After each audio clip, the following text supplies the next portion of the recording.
तथागत जनों, संसार को तारने वाले गुरु नानक देव जी की साखी आप श्रवण कर रहे हैं। आओ गुरु नानक देव जी की इसी साखी को और आगे लेके चलते हैं।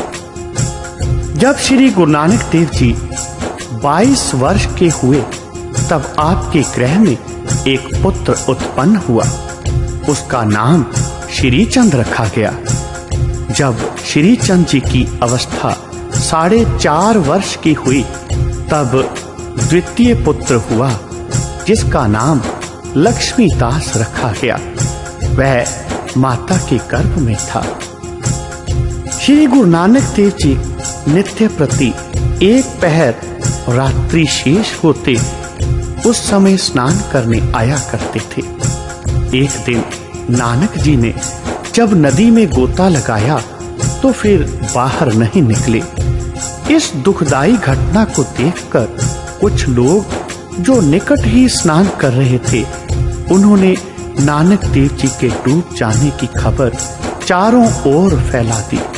संसार के लोग भिन्न भिन्न खोपड़ी के होते हैं। वह नाना प्रकार की बातें करने लगे। कोई कहता कि नानक वेई नदी में डूबकर ना मरता तो और क्या करता। सरकारी मोदी खाने को अपना जानकर लुटाना तो उसकी दैनिक क्रिया बनी हुई थी। अब जब हिसाब में बहुत सा अंतर दृष्टिगोचर हुआ होगा तब आत्महत्या के बिना उसे कुछ और नहीं सूझा। इस प्रकार की अनेक बातें होने लगी। यह घटना नवाब ने भी सुनी। बहन बेबे नानकी और जीजा जयराम जी भी अत्यंत चिंतित हुए। अचानक तीसरे दिन गुरुजी उसी नदी से प्रकट हो गए। देखने वालों ने यह कहना आरंभ कर दिया कि नानक बेदी भूत योनि पाकर आ गया है। गुरु नानक देव जी को नगर निवासी संदेह की दृष्टि से देखने लगे। नानक घर आकर अभी बहन बहनोई को मिले ही थे तब नवाब का सिपाही आ गया। उसने कहा कि जयराम जी आपको हुजूर याद फरमा रहे हैं। निमंत्रण पर जयराम जी और गुरुजी दोनों नवाब के समक्ष उपस्थित हुए। स्वार्थी संसार की रीति के अनुसार नवाब ने जयराम जी को कहा कि मैं आज और अभी मोदी खाने की आय व्यय देखना चाहता हूँ। जयराम जी कुछ चिंतित होने को थे। तब संसार के कल्याणकर्ता गुरु नानक देव जी ने कहा कि चलिए और आय व्यय की देख रेख कर लीजिए। अंततः तो गत्वा जब मोदी खाने को देखा गया तो उसकी न्यूनता का तो प्रश्न ही उत्पन्न नहीं होना था। उल्टे श्री गुरु जी का मोदी खाने की ओर 760 रुपए बाकी निकले। अर्थात मोदी खाने को 760 रुपए का लाभ देखा गया। अब नवाब ने कहा वह रुपए नानक जी के आगे रख दिए जाएं। तब गुरुजी ने कहा कि यह रुपए मेरे नहीं हैं, यह तो उस परमात्मा के हैं तथा इनको गरीब और असहाय प्राणियों को दे दिया जाए। इसके पश्चात नवाब के लाख प्रयत्न करने पर भी गुरुजी परम वैराग को प्राप्त हो गए। अब मोदी खाना ही क्या घर में जाना भी छोड़ दिया। उधर जब गुरुजी के ससुर ने सुना कि नानक साधु हो गया है तब एक पंडित जिसका नाम श्यामा पंडित था उसे साथ लेकर सुल्तानपुर आया। इधर उधर देखने के पश्चात श्री गुरु जी का मेल कब्रिस्तान में हो गया। पंडित श्यामा ने गुरु जी से कहा, नानक जी यह आपने क्या स्वांग रचा है, उठो और काम करो। आगे बसंत ऋतु आने वाली है। आनंद से वंचित होना एक युवक के लिए उचित नहीं है। गुरुजी ने फरमाया, यह काया काची नगरी है। काम, क्रोध, लोभ, मोह, अहंकार यह पांचों दुष्ट हैं और दोनों आंख माता है तथा दोनों कान पिता है। इतना ही गुरुजी ने फरमाया था। तब मूला ससुर कहने लगा, तुम तो अपना पेट बढ़ाने की लालसा थी और अभी निराशा का पल्ला पकड़कर बैठ गए हो तथा गृहस्थ का बोझ भय के मारे उठाना त्याग कर भाग रहे हो। वह सुनकर गुरुजी ने फिर फरमाया, भीतर जो अग्नि है उसे तृष्णा कहा जाता है तथा पुत्र पुत्रियां, वनस्पति और स्त्री धन, रोजगार संबंधी तथा पुरोहित जैसे श्यामा पंडित यह है। चांद और सूर्य का उजाला, नाभि कमल में वह प्रकाश है। इस जीव की आंख तब खुलती है जब इसे पूर्ण गुरु मिल जाए, तब अंधेरा दूर होता है, ज्ञान का प्रकाश होता है।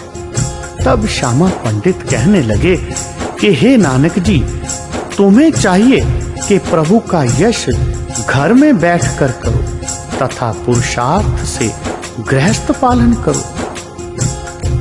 पंडित जी की बात सुनकर गुरु जी फरमाने लगे, वह राम ईश्वर सबका है, पर जिसको क्षमा और धैर्य का दान देता है उसी पर उसकी विशेष कृपा होती है। यह सुनकर मूला चौड़ा कहने लगा, हे नानक जी, तुम हठी और जिद्दी हो, किसी का भी कथन नहीं मानते। पंडित जी की ये बात सुनकर गुरु नानक देव जी फरमाने लगे, यह रसना जीभ किसी के कहने से नहीं जानती, आठों याम इसी का साथ है। यह क्षण में तोला है और क्षण में मासा हो जाती है। हे श्यामा पंडित जी, यदि ईश्वर कृपा करे तब रसना विषय विकारों की ओर से दूर होती है। गुरु नानक देव जी की इतनी बात सुनकर मूला चौना नवाब जी के पास जाकर फरियाद करने लगा। दौलत खान के पूछने पर मूले जी ने कहा, मैं नानक देव जी का ससुर हूँ तथा नानक जी के विरुद्ध कुछ प्रार्थना करने आया हूँ। नवाब ने मूले को कहा कि तुम्हारी क्या शिकायत है? तब मूले जी ने कहा, हुजूर, इस बार जो मेरे दामाद के 760 रुपए सरकार की और बाकी हैं, वह सब रुपए नानक के घर में दिए जाएं। नवाब ने कहा, भाई, नानक ने वे रुपए साधुओं को देने के लिए कहा है। तब मूले जी ने कहा, नानक जी का दिमाग कुछ खराब हो गया लगता है। तब यार खां वजीर से नवाब ने कहा, देखो, इन रुपयों पर पूर्ण अधिकार तो नानक जी का है, वह जिसको कहें हम उसी को दे सकते हैं।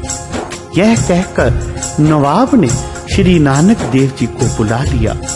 उस समय मुल्ला एक मांदरी मुल्ला को ले आया तथा मुल्ले के कहने से वह मांदरी श्री गुरु नानक देव जी पर अपनी कलाम फूंकने लगा। अंत में वह मुल्ला एक पलीता जलाकर श्री गुरु नानक देव जी के नाक में उसका धुआं देने लगा।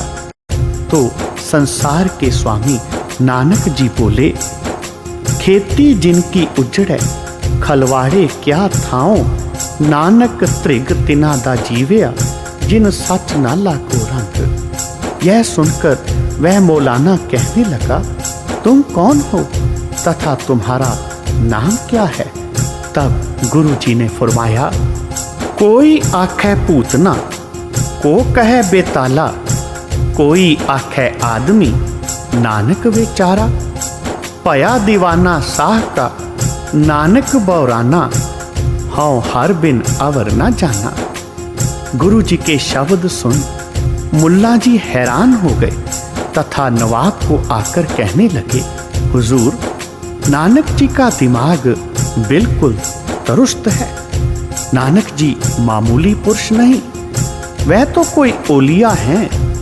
नवाब ने जयराम जी को बुलाकर कहा, जयराम जी, मैंने नानक देव जी के रुपए अपने पास तो रखने नहीं, और नानक देव जी ने कहा था कि यह मेरे रुपए आप गरीबों में बांट दे, तथा नानक जी का ससुर कहता है कि यह रुपए नानक जी की औरत और उसके लड़कों को दिए जाएं, और नानक अपनी बुद्धि खो बैठा है। मगर मुल्ला जी ने कहा कि नानक जी बिल्कुल ठीक हैं, अब जो कुछ कहो उस पर गौर किया जाए। यह बात सुनकर जयराम जी खामोश हो गए। तब नवाब ने फिर कहा, जयराम जी बोलते क्यों नहीं? वैसे अधिकार तो उसकी औरत का है, मगर उन्होंने गरीबों को देने के लिए कहा है। वैसे कानूनन नानक जी का पूरा पूरा हक है। तब जयराम जी ने कहा, हुजूर, नानक जी भी तो हाजिर हैं, उससे पूछ लेना चाहिए। जब नानक जी को बुलाया गया तो गुरु जी ने कहा, अब नवाब से मेरा कोई काम नहीं, मैं उनके पास जाकर क्या करूंगा।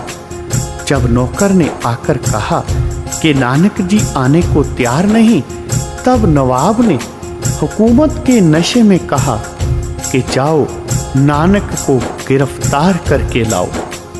जब नवाब को क्रोधित हुए सुना, तब नम्रता के अवतार श्री गुरु नानक देव जी नवाब के पास आ गए, परंतु सलाम नहीं किया। नानक देव जी ने कहा, हे नवाब, जब मैं आपके मोदी खाने में नौकर था तब आपका था, अब मैं किसी का नौकर नहीं, मैं तो अब खुदा का नौकर हूं। नवाब ने कहा, तब तो और भी ठीक है, क्योंकि आज जुम्मा है, चलो हमारे साथ मस्जिद में नमाज पढ़ो। तब नानक देव जी ने कहा कि मैं कब इनकार करता हूं। अब नानक जी नवाब के साथ नमाज पढ़ने गए। तब तमाम सुल्तानपुर में शोर मच गया कि नानक देव मुसलमान हो गया है। यह सुनकर जयराम जी बहुत दुखी हुए। बेबे नानकी जी अपने पति को दुखी देखकर कारण पूछने लगे। जब जयराम जी ने कहा, हे नानकी, तुम्हारा भाई नवाब के साथ जुम्मे की नमाज अदा करने मस्जिद में गया है, सारे सुल्तानपुर में इस बात की चर्चा हो रही है कि आज बेदी नानक इस्लाम की गोद में जा बैठा है, मुसलमान हो गया है। यह मेरी चिंता का महान कारण है। बेबे नानकी जी अपने भाई का प्रभाव जानती थी। वह कहने लगी, आप निश्चिंत रहो और भोजन करो। तत्पश्चात जयराम जी ने निधे ब्राह्मण को जासूस बनाकर नानक देव जी की ओर भेजा। भक्तजनों, कुछ समय के पश्चात निधे ब्राह्मण ने आकर जयराम जी को बधाई दी। जयराम जी और बेबे नानकी जी ने बधाई का कारण पूछा तो निधे ब्राह्मण जी ने कहा, यह मेरी आंखों देखी घटना है। मैंने कुछ एक मुसलमानों से भी सुना। जब नवाब अपने साथियों के साथ नमाज पढ़ने लगा, तब नानक चुपचाप खड़ा रहा। तब नवाब ने पूछा, नानक, तुमने नमाज क्यों नहीं पढ़ी? तब नानक जी ने उत्तर दिया, हे नवाब, तू तो कंधार में घोड़े खरीद रहा था, नमाज में किसके साथ पढ़ता? नवाब ने कहा, मैं तो यहाँ हूँ, तुम झूठ बोलते हो। श्री गुरु नानक देव जी ने कहा कि आपका शरीर तो यहाँ था, परंतु आपका दिल कंधार में था, जो घोड़ों का व्यापार कर रहा था। एक काजी ने कहा, देखो हुजूर, यह हिंदू कितना झूठ बोल रहा है। नवाब ने कहा, नहीं नहीं, झूठ नहीं बोल रहा। दरअसल मेरा दिल कंधार में घोड़े खरीद रहा था, यह सत्य है। काजी ने कहा, भाई नानक, मैं तो यहाँ ही था, आप मेरे पीछे नमाज पढ़ लेते। तब गुरु नानक देव जी कहने लगे, आप भी तो अपने बछड़े की देख रेख में थे जो कहीं गुम हो गया है। काजी सुनकर हैरान हो गया। नित्य ब्राह्मण ने कहा, जयराम जी, इस प्रकार नानक देव जी ने अपनी लीला का प्रदर्शन किया तथा नमाज नहीं पढ़ी। तब नित्य ब्राह्मण ने जयराम जी से कहा, बस मैं तो इतनी लीला ही देखकर आया हूँ और नानक देव जी अभी वहीं हैं। बेबे नानकी जी ने जयराम जी से कहा, हे पतिदेव, आप चिंता ना करें, नानक जी अभी अभी आने ही वाले हैं। इतने में गुरु नानक देव जी आ गए। तब बेबे नानकी जी ने कहा, मेरे भाई का रक्षक वही है जिसे वह दिन रात स्मरण करता रहता है। जब नानक जी जयराम जी को मिले तब बेबे नानकी जी और जयराम जी को बहुत प्रसन्नता हुई। तब जयराम जी ने पूछा, कहो नानक देव जी, कैसे गुजरी? तब नानक जी ने तमाम बात सुना दी जो कुछ निधे ब्राह्मण ने बताई थी, वही गुरु जी ने सुनाया और कहा कि मैंने नवाब के कहने पर यह शब्द उच्चारण किया, माथा टेके जिमी पर, मन उड़े आसमान, घोड़े कंधार खरीद करे, दौलत खान पठान। तब मेरे सत्य बोलने की दाद सब ने दी। काजी और नवाब ने मेरा कथन सत्य माना। फिर नवाब ने मेरे रुपए के बारे में कहा कि तुम्हारा ससुर शिकायत करता है, कहता है कि रुपए नानक की औरत को दे दो, परंतु तुम कहते हो गरीबों को बांट दो। मैंने कहा कि मैंने तो जो कुछ कहना था कह दिया, अब तुम्हारी जैसी भी इच्छा हो करो। तब नवाब ने कहा कि मेरे विचार में यह है कि आधे रुपए आपकी औरत को बच्चों को दे दिए जाएं और आधे गरीबों को खिला दिए जाएं। मैंने कहा, जैसी आपकी इच्छा हो करो। बेबे नानकी जी ने कहा, भाई जी, जो कुछ आपकी इच्छा है वही ठीक है। तब जयराम जी ने कहा, हे नानकी, तू एक महापुरुष की बहन है तथा तुम पर उसका प्रभाव अधिक है, हमें उतना ज्ञान नहीं हो सकता। असल बात तो यह है कि धन्य है वह परमात्मा और धन्य है श्री गुरु नानक देव जी तथा हे नानकी, हम भी धन्य हैं जिनका संबंध आपके साथ है। बोलो जी पाई जी, वाहे गुरु वाहे गुरु वाहे गुरु।